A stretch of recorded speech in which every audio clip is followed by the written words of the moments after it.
வணக்கம். சிருஷ்டி ஜோதிடத்தின் அன்பான வணக்கங்கள்.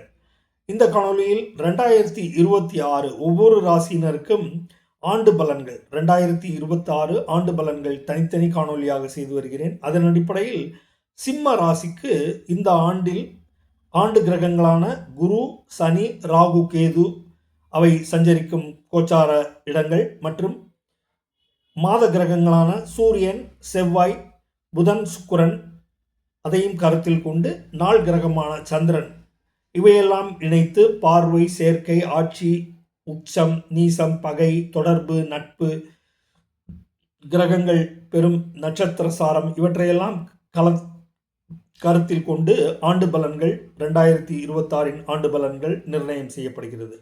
அதன் அடிப்படையில் ஆண்டு துவக்கத்தில் சிம்ம ராசியினருக்கு குரு பகவான் முதலில் 11ஆம் வீடான மிதுனத்தில் முதல் 6 மாத காலம் ஜூன் வரையில் மிதுனத்தில் இருந்து சஞ்சாரம் செய்யும் காலத்தில் லாபஸ்தானம் சிம்மத்திற்கு லாபஸ்தானத்தில் இருந்து சஞ்சாரம் செய்கிறார்.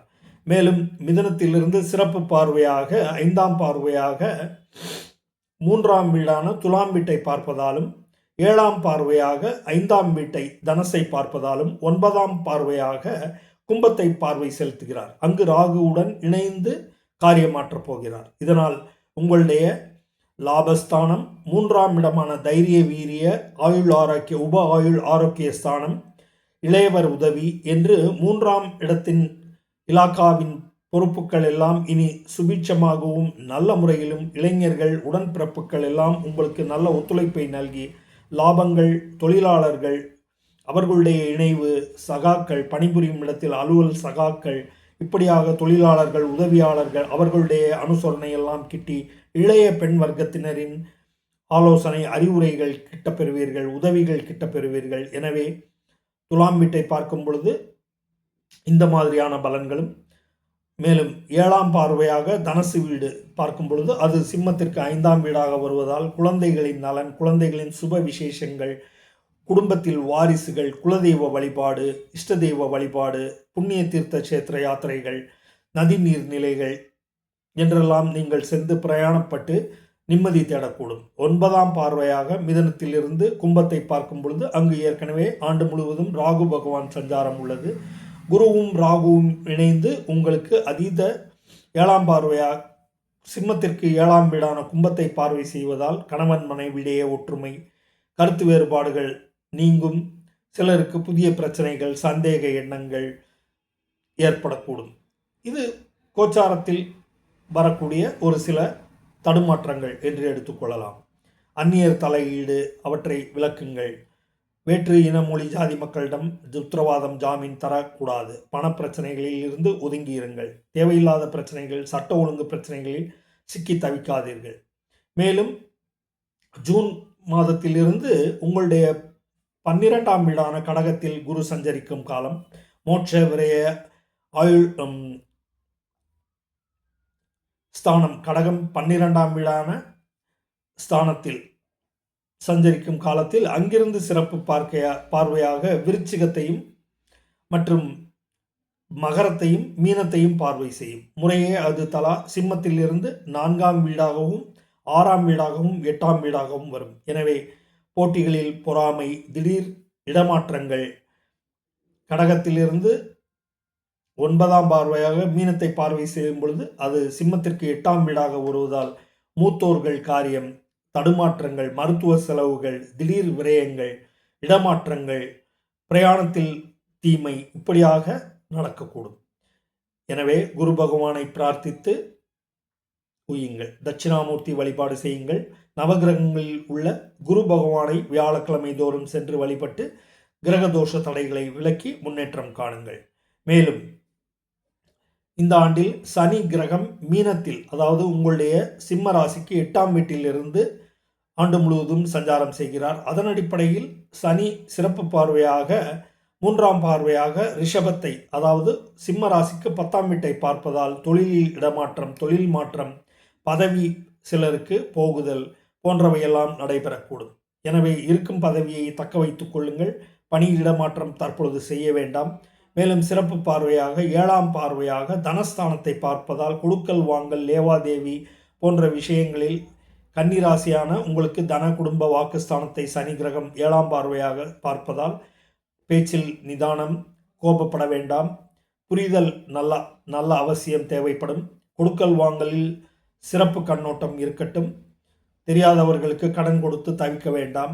மேலும் 10ஆம் பார்வையாக சிம்மத்திற்கு 5ஆம் வீடான தனசை மீனத்திலிருந்து பார்வை செலுத்தும் காலத்தில் குழந்தைகள், குலதெய்வம், அது சார்ந்த விஷயங்கள், பதவி உயர்வு, புதிய இடம், கலாச்சாரம், பக்தி, நம்பிக்கை போன்றவற்றின் எல்லாம் இந்த குரு சிம்மத்திலிருந்து தனசை பார்க்கும் பொழுதும் மீனத்திலிருந்து 10ஆம் பார்வையாக சனி பார்க்கும் பொழுதும் அதில் குறை நிறைகள் உண்டு பண்ணும். எனவே அதையும் கருத்தில் கொண்டு நீங்கள் தடுமாற்றம் அடையாத வண்ணம் இறைவனை பிரார்த்தித்து உய்ய பாருங்கள். சிம்மத்தில் ஆண்டு முழுவதும் கேது கிரகம் சஞ்சாரம் செய்கிறது. அதனால் உங்களுடைய முதல் வீட்டில் கேது இருக்கும் காலத்தில் மருத்துவ உடல் ரீதியான பிரச்சனைகள் எழும். மேலும் பக்தி அதிகரிக்கும், ஆன்மீக நாட்டம், உபவாசம் மற்றும் மூச்சுப்பயிற்சி, தியானம், யோகா போன்றவற்றை கற்றுக்கொண்டும் பிறருக்கு கற்றுக் கொடுத்தும் வரக்கூடும். ஆன்மீக நாட்டத்தில் பக்தி அதிகரித்து பிரயாணங்கள் மேற்கொள்வீர்கள். புண்ணிய கஷேத்திராடங்களுக்கு சென்று வருவது, காசி, ராமேஸ்வரம் போன்ற புண்ணிய ஸ்தலங்களை நாடி சென்று அமைதி தேடுவது, பிரார்த்தித்து வருவது போன்றவையெல்லாம் நடைபெறும்.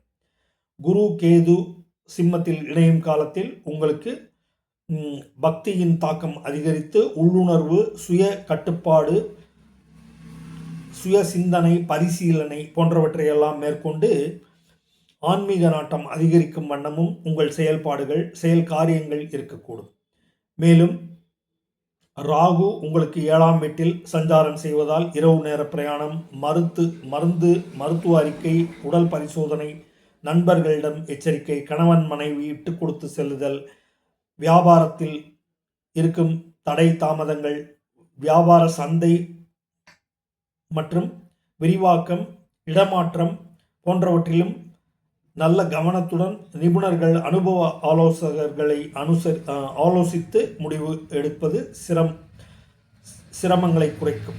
எனவே இந்த ஆண்டு 2026இல் குரு முதலில் லாபஸ்தானம் மற்றும் விரய ஸ்தானத்தில் சஞ்சரிக்கும் காலத்திலும், ராசியிலேயே சிம்மத்திலேயே சஞ்சரிக்கும் காலத்திலும் 3 வகையான பலன்களை அது செலுத்தும் பார்வை, சிறப்பு பார்வையான 5, 7 மற்றும் 9ஆம் பார்வையை பொறுத்து கிரக இணைவுகளை எல்லாம் கருத்தில் கொண்டு பலாபலன்களை தரவிருக்கிறது. மேலும் அதற்கு நீங்கள் குரு பகவானை வியாழக்கிழமைகளில் வழிபட்டும் தட்சிணாமூர்த்தி சிவபெருமான் வழிபாடு செய்து உயுங்கள்.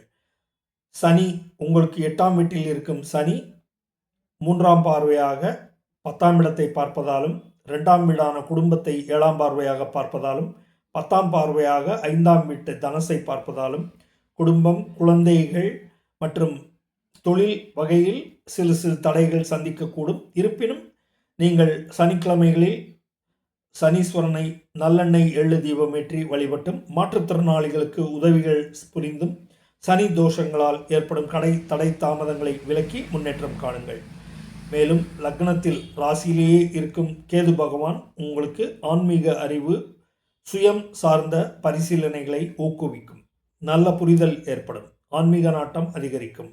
பக்தி பிரயாணங்கள், ஆன்மீக சுற்றுலா, ஆன்மீக பக்தி பாடல்கள், மந்திர வேதங்கள் எல்லாம் கற்றுத் தெளிவீர்கள். 7ஆம் இடத்தில் கும்பத்தில் இருக்கும் ராகு உங்களுக்கு அவ்வப்போது பிரயாணம், கணவன் மனைவியிடையே கருத்து வேற்றுமை, நண்பர்களிடையே கருத்து வேற்றுமை, பிரயாண தடைகள் எல்லாம் உண்டு பண்ணும். இருப்பினும் குரு சஞ்சாரத்தையொட்டியும் குரு பார்வையாலும் சில சிறப்புகளும் லாபங்களும் ஏற்படும். எனவே நல்ல நேர காலம் வரும் வரை பொறுமையுடன் காத்திருந்து இந்த ஆண்டில் நல்ல நேரங்களை ஜோதிடரை அணுகி தெரிந்து கொண்டும் அரசியல் லாபங்கள், சினிமா துறை சார்ந்தவர்களுக்கு, மருத்துவ தொழில் புரிபவர்களுக்கும், கம்ப்யூட்டர், எலக்ட்ரானிக் கேட்ஜெட் தொழில் புரிபவர்களுக்கும், விற்பனையாளர்களுக்கும், உதிரிப்பாக தயாரிப்பாளர்களுக்கும், விற்பனை பிரதிநிதிகள் என்று இப்படியாக விவசாயம் சார்ந்த நவீன தொழில்நுட்பம், கனரக தொழில்நுட்பம், இப்படியாக ராகு 7ஆம் இடத்திலிருந்து உங்களுடைய வியாபாரம், விரிவாக்கம், பிரயாணங்கள், ஒற்றுமை, பிரம்மாண்ட கற்பனை திறன், உங்களுடைய எல்லாவற்றிற்கும் ராகு பக்கபலமாக நின்று செயல்படுத்தப் போகிறது. மேலும் இதையெல்லாம் கருத்தில் கொண்டு நன்றாக துர்க்கை வழிபாடு செய்து கிரக தோஷங்கள் தடைகளை விலக்கி முன்னேற்றம் காணுங்கள். நன்றி, வணக்கம்.